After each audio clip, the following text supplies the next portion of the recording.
найдены мертвыми в своем доме актер Джин Хэкмен и его жена Бетси Аракава. Трагическое известие моментально стало главной темой обсуждения в социальных сетях и новостных порталах. История прямо на наших глазах обретает все больше и больше загадок. Мистическая кассета, туннель под домом, звонок в службу спасения, мертвые тела. Сегодня мы погружаемся в ужасные подробности истории Джина Хэкмена. Джин и Бетси. Давайте пройдемся по тому, что известно на данный момент, и обратимся к истории Бетси Аракавы и Джина Хэкмена. Актер впервые появился на экране в 60-е годы прошлого века. Широкая известность пришла к нему, когда ему было 38 лет. Это случилось после роли в фильме режиссера Артура Пенна «Бонни и Слайдеры». Там он исполнил второстепенного персонажа и был номинирован на премию «Оскар». Его звездный час настал в 1971, когда он сыграл главную роль в криминальном триллере «Французский связной». Этот фильм принес ему долгожданную статуэтку «Оскар» и укрепил его положение в мире кино. Актер продолжал активно сниматься в различных жанрах, включая супергеройские фильмы, такие как два фильма про Супермена с участием Кристофера Рива в конце 70-х. Среди других известных работ можно отметить участие в фильмах «Фирма» Сидни Поллака, «Багровый прилив» Тони Скотта и «Мексиканец» Гора Вербински. На счету актера почти сотни ролей. У Хэкмена было 3 детей от первого брака. Своей Мальтези, его первой женой, они прожили 30 лет и развелись в 1986 году. В 2017 году Фей скончалась. С Бетси Аракава Джин познакомился, будучи еще в первом браке. В дальнейшем он отрицал, что роман стал причиной разрыва с первой женой. Основной проблемой в отношениях с Фей Джин считал уже долгое угасание чувств между ними. Бетси была и оставалась до конца жизни предана музыке. Она была классической музыканткой. Несмотря на большую разницу в возрасте, у них с Джином завязался роман. Вскоре Бетси стала его второй женой. С ней они тоже прожили больше 30 лет и встретили смерть вместе. Жили они в уединенном особняке стоимостью $4 миллиона в Санта-Фе, штат Нью-Мексико. В 2004 году Джин Хэкман ушел из актерской карьеры. Он продолжил свой творческий путь, но уже в роли писателя. Последние фотографии актера, сделанные папарацциями, показывают нам невинного старичка, доедающего свою еду и гуляющего по городу с женой. Картина жизни Джина Хэкмена представляется весьма спокойной. Со стороны можно даже сказать о том, что это было счастливое время встречи своей старости. Пара практически не общалась с окружающими. Они предпочитали замкнутый образ жизни и даже пользовались доставкой продуктов. Они наслаждались компанией друг друга и их 3 собаками породы немецкая овчарка. Общих детей у них не было. Дочь Джина поделилась соболезнующей и трогательной речью о том, как гордится своим папой и тем, каким актером он был. На момент смерти Джиму было 95 лет, Бетси было 65, двукратный обладатель Оскара. Любимец миллионов. Джон Хэкмен запомнился всем легендой кинематографа. Поговорим и о доме, в котором жила супружеская пара. Дом не был куплен у других людей. Особняк был спроектирован творческой парой так, чтобы отражать любовь к искусству и культуре. О нем даже писали в журналах как об арт-объекте. Знакомые Джина отмечали, что мужчина в последнее время стал более тихим. Он перестал ездить на своем велосипеде и стал затворником. С одной стороны, это может вызывать подозрения. Почему за некоторое время до смерти мужчина резко изменил свое поведение? А с другой стороны, данные факты не являются странными. Перед смертью многие пожилые люди становятся значительно медленнее и начинают вести затворнический образ жизни. Детали дела. Звонок в службу 911. Санта-Фе 911. Что у вас случилось? Здравствуйте, я смотритель Санта-Фе Саммит. Я думаю, мы только что нашли 2 или 1 умершего в доме. Это мужчина или женщина?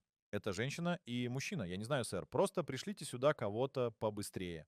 Какой здесь адрес? Я буду ждать вас у ворот. Дайте мне 1 секунду. Тела были найдены специалистами, которые периодически помогали семье с хозяйственными делами. По словам помощников, в последний раз они разговаривали по телефону с Хэкменом, а точнее с его женой, 11 февраля. После этого они не приезжали вплоть до 26 февраля. Прибыв и заметив через окно тела, они немедленно вызвали полицию. Входная дверь дома была открыта. От увиденного в окне свело желудок у рабочего. Рядом с телом актера были обнаружены солнцезащитные очки и его трость. Печальная новость о смерти актера разлетелась по всем новостным каналам в феврале 26 числа в 2025. Департамент шерифа округа Санта-Фе сообщил о том, что смерть была ненасильственной. Основной версией принято считать внезапную смерть обоих от сердечных проблем. Смерти супружеской пары считались ничем не примечательными. Однако совсем недолго трагедия оказалась грустной голливудской историей. Неожиданно был выдан ордер на обыск. Полиция посчитала их трагедию неоднозначной. Теперь их смерти изучают более тщательно, ведь ее причины неизвестны, а всплывающие детали вызывают все больше и больше вопросов.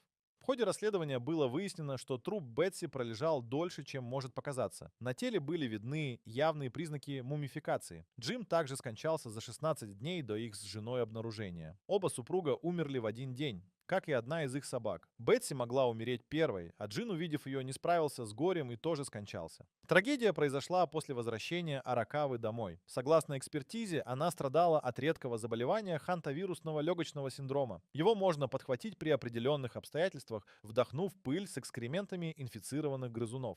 Первые симптомы болезни схожи с обычной простудой, однако вскоре наступает критический этап, состояние пациента резко ухудшается, снижается уровень кислорода в крови, и в итоге человек погибает от острой сердечной недостаточности. Полицейские предполагают, что Бетси Аракава умерла первой, вероятно, даже не осознав, что происходит. Бетси Аракаву нашли мертвой в своей ванне. Женщина лежала на полу, а рядом с ней были разбросаны таблетки. Рядом с ее головой лежал обогреватель. Шериф, участвовавший в расследовании, заявил, что если бы женщина упала, то и обогреватель упал бы на пол. Таблетки, которые обнаружили рядом с Бетси, не были причиной ее смерти. Видимых повреждений на телах не было. Первой основной теорией смерти считалось отравление угарным газом. Теория с неисправностью, которая привела к отравлению, поддерживается тем, что умерли не только Бетси и Джин, но и их собака. Смерть произошла у троих в один момент, но тщательное исследование показало, что никакой утечки угарным газом не было. Теория была отвергнута. Собака по имени Зинна, найденная мертвой, погибла из-за того, что осталась запертой в переноске после смерти Аракавы. В тот злополучный день она взяла питомца с собой. Две другие собаки, обитавшие в доме, были обнаружены живыми. Это основные известные детали смерти, которые подтвердили следователи. Туннель Хэкамена. Как только Голливуд погрузился в траур о великом актере, была опубликована шокирующая новость. Стала известна леденящая душу находка в доме Хэкмена. Новая глава расследования.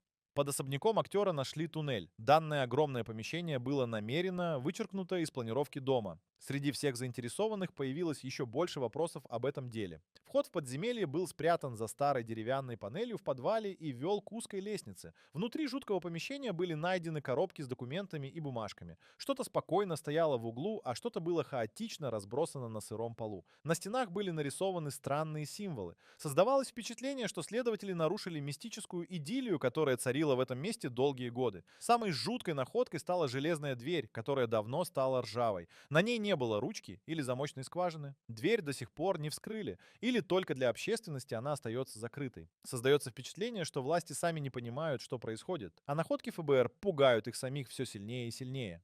В бумагах из туннеля были обнаружены фотографии неизвестных людей. Все эти люди были запечатлены на встречах, которые также останутся загадкой для простых людей. Мистические незнакомцы на неизвестных собраниях. Так можно окрестить снимки. В коробках были и рукописные документы. Визуально эти бумаги похожи на детские каракули. Мало что можно разобрать на этих бумагах. Логично, что эти записи написаны шифром, и тот, кто кодировал информацию в них, явно не хотел, чтобы о них узнали. Что если Хэкмен действительно был членом какого-то сообщества? А может, тайна буквально скрывается где-то в туннеле? Один из очевидцев рассказывал о том, что видел, как из туннеля Джина Хэкмена выносили что-то продолговатое и большое, будто чьи-то кости или тело. Доказательств, конечно же, пока нет. Это наталкивает на мысль о том, что в загадочном сыром месте были не только бумаги, но и настоящие человеческие останки. Хотя есть вероятность, что это кости животных, которые умерли в подземелье. Соседи и прохожие рассказывают, что замечали сомнительную активность по ночам. Одни говорят о загадочном свете, а кто-то о том, что в доме актера постоянно работало что-то громкое, будто большой генератор. Собаки семьи перед трагедией громко кашляли. Может, туннель начал потихоньку поглощать жителей над ним? Выходит, что затворнический образ жизни актера был лишь ширмой для общественности. На самом деле в его доме и под ним скрывалась тайна, которую он и его жена долго хранили и унесли в гроб.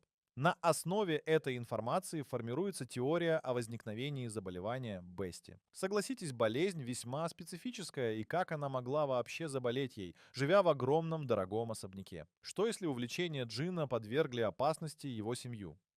Копатель тайн. Известно, что Хэкмен был писателем после ухода из актерской деятельности. Тематика его рассказов была с уклоном в историю и изучение прошлых времен. Как вам теория о том, что этот туннель был вырытым из-за того, что под домом он обнаружил артефакты, которые заставили его рыть все дальше и дальше? Что если именно от постоянного контакта с сырым подземельем Аракава могла подхватить этот смертельный синдром. Когда находки из подземелья Хэкмена стали известны общественности, тайна гибели супругов приобрела еще более зловещий характер. Помимо таинственных документов, фотографий, массивной железной двери и странных символов на стенах была обнаружена загадочная аудиокассета. Среди предметов, извлеченных из туннеля, следователи нашли кассету с записью голоса Хэкмена. Мужчина говорил спокойно, делая порой чересчур длинные паузы, что придавало его речи оттенок безумия. Его манера говорить напоминала ученого, случайно открывшего нечто такое, что должно было остаться скрытым навсегда. В записи Хэкмен рассказывал о некоем существе, якобы обитающем в его туннеле. На заднем плане отчетливо различались пугающие звуки и даже глухие удары, усиливающие атмосферу тревоги и необъяснимого ужаса. Также в подземелье была найдена старая карта. В ней были обозначены крестиками пути прямо под домом Хэкмена. На карте были буквы и символы прошлого. Рядом с картой была найдена коробка с проводами и старой лампочкой. Когда лампочку тронули по всему туннелю, прошелся гул. Такой звук характерен в таких местах и необходим для поиска воды и руды. Вероятно, именно этот гул слышали соседи Хэкмена. Но для чего нужна была карта и что это за система поиска ископаемых? Может, этот гул разбудил что-то под землей? Помимо загадочной кассеты и карты, связать тягу Хэкмена к загадкам на старости лет можно, исходя из его ролей. В своих фильмах он всегда играл кого-то приближенного к секретным службам. Из-за сильной тяги к истории и к неизвестному мужчина мог увлечься разгадыванием загадки прямо у него под домом, которую он мог и сам себе придумать. Не исключено, что все это может быть прогрессирующим заболеванием мозга, таким как Альцгеймер. Реальность могла смешаться с иллюзиями. Мужчина таким способом мог уходить глубже в болезнь. В некоторых источниках действительно подтверждается наличие у мужчины деменции. Теории причины смерти. Результаты вскрытия еще неизвестны. Так как ответов на загадочную смерть супругов пока нет, в интернете начали появляться авторские теории загадочной смерти.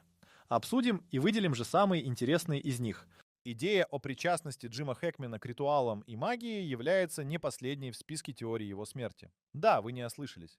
И у этой теории заговора даже есть своя почва. Многое время страница в Википедии актера переходила из одних недостоверных рук в другие. От этого его биография может отличаться от истинной. Джима подозревают в связи с целебной медициной. Говорят, будто актер мог лечить и исцелять людей магическим даром. Другая теория, типичная для взглядов миллионов обывателей. Смерть актера и его жены связана с его статусом осведомителя. Он мог работать действительно в секретных службах. В какой-то момент он мог стать опасным или ненужным, и за это был устранен. Может, и до иллюминатов недалеко. Еще одна теория смерти Бетси и Джина – это связь с Джеффри Эпштейном. Напомню, Эпштейн знаменит своим скандалом о секс-преступлениях и ужасном острове. Финансист неоднократно обвинялся в торговле детьми и принуждении к проституции. Последним таким делом стала новость о его торговле несовершеннолетними среди знаменитостей. Все жертвы привозились на остров, и там с ними творили страшные вещи. Была слита информация о посещении этого острова многими знаменитостями. Всегда при загадочной смерти звезд люди связывают это с Эпштейном. Пользователь Wix отметил, что как раз перед публикацией файлов Эпштейна были найдены мертвыми вся семья Хэкмена. Такое совпадение тоже не может оставаться незамеченным. После обнаружения туннеля стали рождаться теории о том, что, возможно, это место было частью великого голливудского заговора. Он мог служить местом встречи знаменитостей или быть лишь элементом огромной подземной системы коммуникаций. В туннеле Хэкмена было найдено множество инструментов, предназначение которых остается неизвестным. Из-за этого начали строиться теории о проведении экспериментов. Только над кем и кто проводил эксперименты, остается загадкой. Доктор Джеймс Гилл, патологоанатом, который специализируется на подобных делах, выдвинул предположение о том, что пара могла скончаться от естественных причин. Хэкмену было 95 лет, у него был кардиостимулятор. Вероятно, причина того, что у него случился сердечный приступ. А его жена, увидев своего любимого человека мертвым, могла столкнуться с синдромом разбитого сердца. Ее сердце могло остановиться от ужаса. Есть и обратная теория. Джин увидел Бетси мертвой и скончался от сердечного приступа. Выбор, в какую теорию верить, остается за вами. Что стало после? Как Джина Хэкмена остается загадкой и стоит в одиночестве. Большинство боится покупать поместье с подземной тайной. Ходили разговоры, что вместо жилого дома хотят сделать музей Хэкмена. С другой стороны, по словам следователей, туннель было принято засыпать. Неизвестно, как будут обстоять дела на самом деле. Может быть, власти боятся, что если это место еще дольше оставлять открытым, то из недр выйдет то, о чем говорил Хэкмен. Соседи до сих пор говорят, что по ночам, даже после смерти Джина Хэкмена, в особняке слышен грохот. Может, смерть наблюдателя туннеля не стала концом истории, а лишь развязала руки тому, что обитает там. Собаки семьи были переданы в добрые руки. Четвероногие товарищи будут доживать свой век с другими хозяевами. Они так и останутся главными свидетелями загадочной кончины двух творческих и великих людей. Жаль, что рассказать ничего не смогут. История Джина Хэкмена окутана мраком и тайнами, которые, кажется, уходят корнями глубже, чем мы могли себе представить. Хэкмен, исследуя тайны подземелья, подверг опасности всю его семью. Туннель под его домом стал символом не только загадки его смерти, но и тревожного вопроса. Что именно скрывалось там? Возможно ли, что Хэкмен открыл нечто большее, чем просто проход под землей? Что если туннель под его домом был частью какого-то тайного общества, о котором никто не узнает еще долгие годы? Мы можем только догадываться. Сегодня мы с вами постарались распутать верхушку айсберга загадочной гибели Джина Хэкмена и Бетси Аракавы. Пишите, что думаете об этой запутанной истории. И до встречи в новом видео.